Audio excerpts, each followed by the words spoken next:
The call came at 11:47 p.m., 43 minutes after Tess Harlow had handed over her badge, walked out of Mercy General's side entrance, and told herself she was done. She was sitting in her car in the parking garage, still in scrubs, engine off, hands in her lap. She hadn't cried yet. She'd been waiting for it the whole drive down from the fourth floor, some release valve to open, some signal from her body that this was real.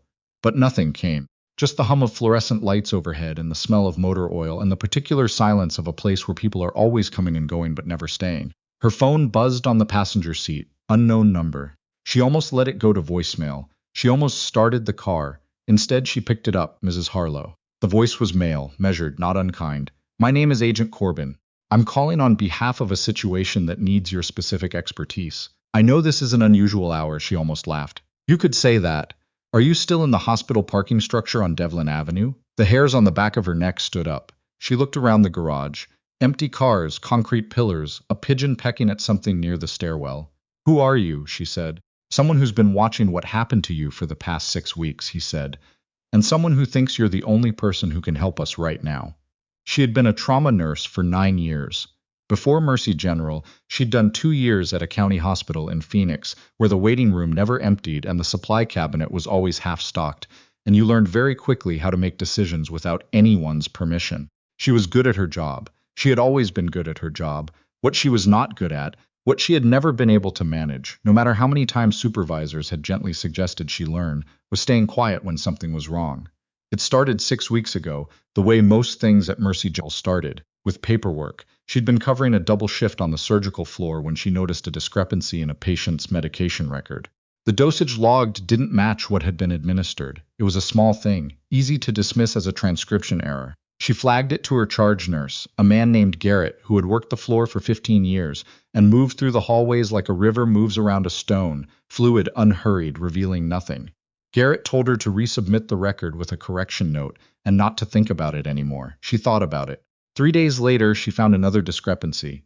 Same pattern, a controlled substance logged in higher quantities than the patient's chart could account for. She cross-referenced the records, something she wasn't strictly supposed to do, but knew how to do, and found that both cases involved the same pharmacy authorization code. She brought it to Garrett again. This time he didn't look at her when she spoke. Tess, he said slowly, the way you speak to someone who is about to make a mistake they can't take back. Let it go. Over the next 2 weeks, she documented everything she could access. Discrepancies in 9 separate patient files, the same authorization code appearing on all of them, a procurement pattern in the hospital's pharmaceutical inventory that didn't match the volume of patients treated. She printed the records, highlighted the inconsistencies, put them in a folder, and brought them to the hospital's compliance officer, a woman named Dr. Vance, who had a corner office on the administrative floor and a framed photo of herself at a charity golf tournament behind her desk. Dr. Vance listened to everything Tess said. She thanked her for her diligence. She said she would look into it personally.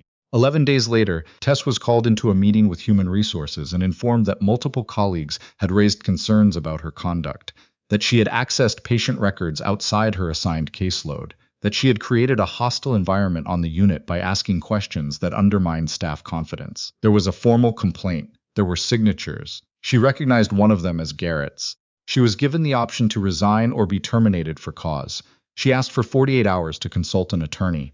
They gave her 24. Her attorney, a tired man named Feldman who smelled like burned coffee, told her that fighting it would cost more than it was worth and that wrongful termination cases against hospital systems rarely went anywhere fast. She resigned. She worked her final 2 weeks because she needed the health insurance. She smiled at Garrett every morning when she passed him at the nurse's station. She didn't let him see what it cost her. Her last shift ended at 11. She cleaned out her locker. She handed her badge to a woman at the front desk who wouldn't meet her eyes. She walked out the side entrance into the cold air and sat in her car and waited to feel something. That was when Agent Corbin called. He came to the garage. That surprised her. She'd expected him to give her an address somewhere neutral, somewhere public. Instead, a black SUV pulled into the space 2 rows over, and a man in his 40s got out, wearing a jacket with no insignia, and walked toward her car with his hands visible. She got out to meet him. Old habit, she felt more secure standing than sitting. You came alone, she said. I didn't, he said, and nodded toward the stairwell. 2 other figures stood at the base of it, still watching. Not police. Something in the way they stood, weight forward, hands loose at their sides, told it's going on, she said. Corbin reached into his jacket and showed her credentials. Federal. She looked at the name, the photo, the seal. She handed it back. There's a man in critical condition, he said. He was extracted from a location about 40 minutes from here. We have a medical team on standby, but the injury is specific, and we're told you've managed this presentation before. Twice, actually. Once in Phoenix. What's the injury? Penetrating abdominal trauma. Likely nicked the inferior mesenteric. He's stable, but not for long. Tess ran the calculation without thinking. The way she always did, the way she couldn't stop herself from doing and sitting in a parking garage at midnight. Inferior's mesenteric artery. Hard to visualize on initial assessment, easy to miss, catastrophic if missed. Why not a hospital, she said. Corbin looked at her steadily. Because the man he's with has information that certain people inside hospital administration would very much like to suppress, and because one of those people is Dr. Vance. The name landed like a stone dropped in still water. She looked at him for a long moment. At the two figures by the stairwell, at the garage ceiling with its grid of flickering lights. Show me your ID again, she said. Slower this time. The facility was 45 minutes south, off a highway exit that had no signs. It looked from the outside like a distribution warehouse, unmarked, unremarkable, surrounded by scrub grass. Inside it was something else. Portable medical equipment, generator lighting, a folding table set up as a staging area. And in a back room on a cot, a man in his 60s with grayed temples and an IV in each arm and a wound packed with gauze that had soaked through twice already. His name, they told her, was Holloway. She didn't ask for more than that. She worked for 2 hours. A medic named Doss assisted her, quiet, efficient, didn't ask questions, anticipated her next move the way only someone with field experience could. When she needed suction, it was already there. When she called for a pressure cuff, his hand was already moving. Afterward, when Holloway was stable and sedated and Doss was cleaning up the instruments, Tess sat down on a folding chair near the door and let herself breathe. Corbin came in and handed her a bottle of water. He's going to make it, he said. Bearing infection, yes. He needs a proper OR for follow-up, but the immediate damage is controlled. Corbin nodded. He pulled another chair over and sat across from her. He had the manner of someone who was accustomed to delivering difficult information and had long since stopped apologizing for it. What I'm about to tell you, he said, is classified at a level that means you can't repeat it to anyone outside this room without specific authorization. Do you understand that? I understand it, she said. I don't know if I agree to it yet. Something shifted in his expression, not quite a smile.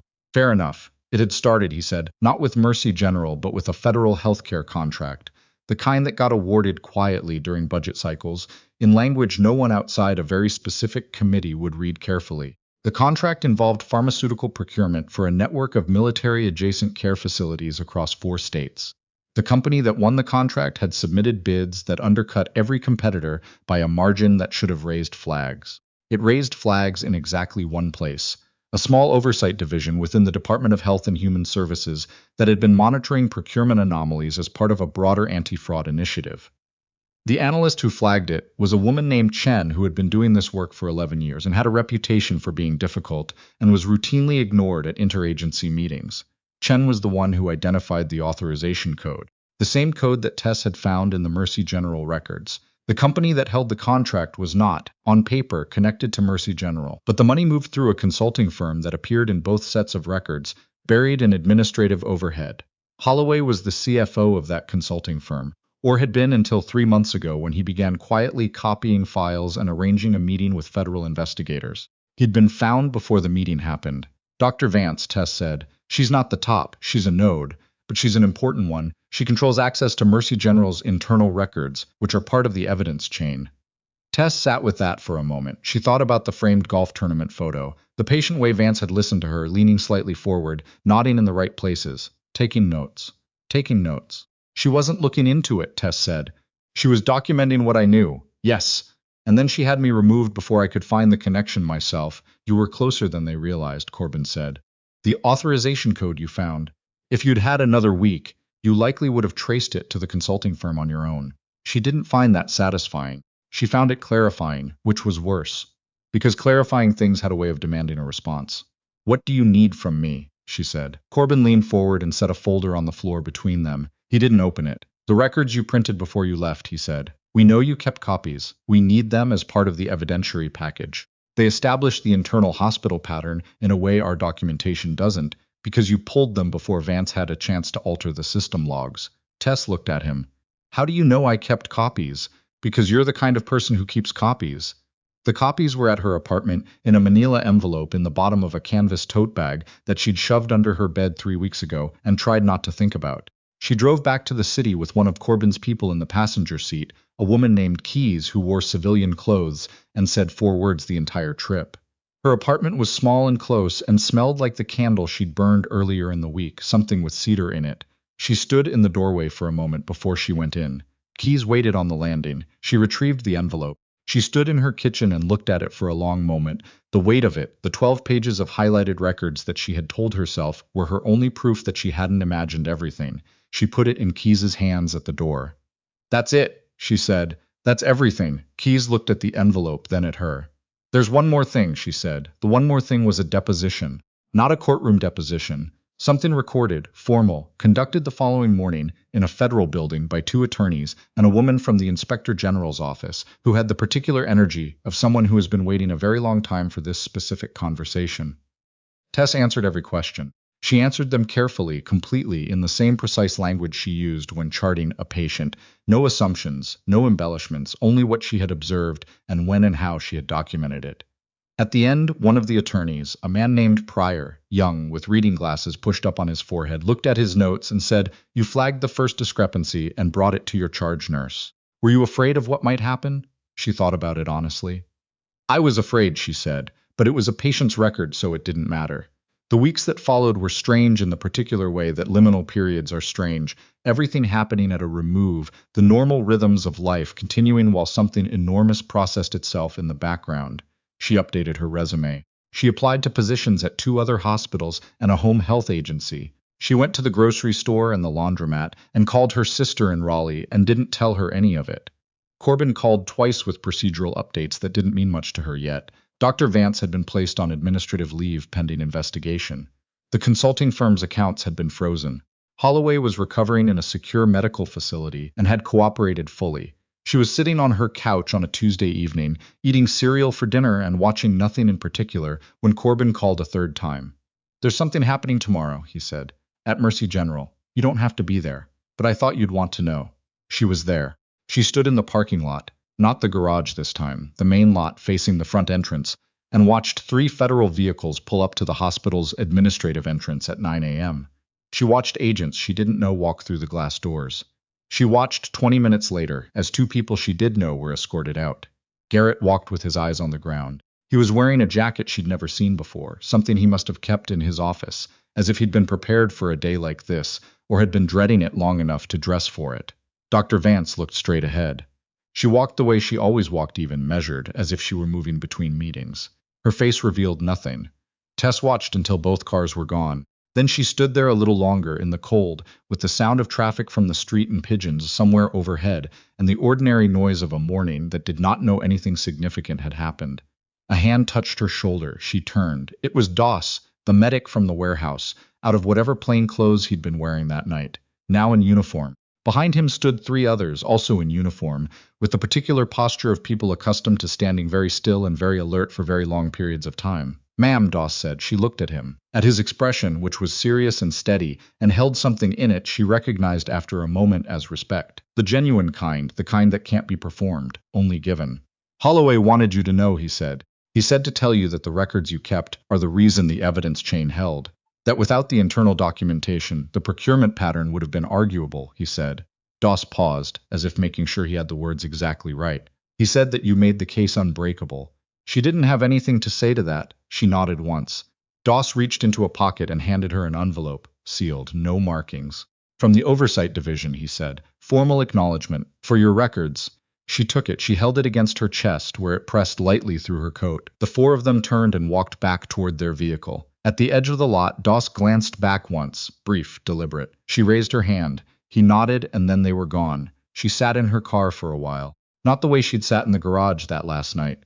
Motionless, hollow, waiting for something to arrive.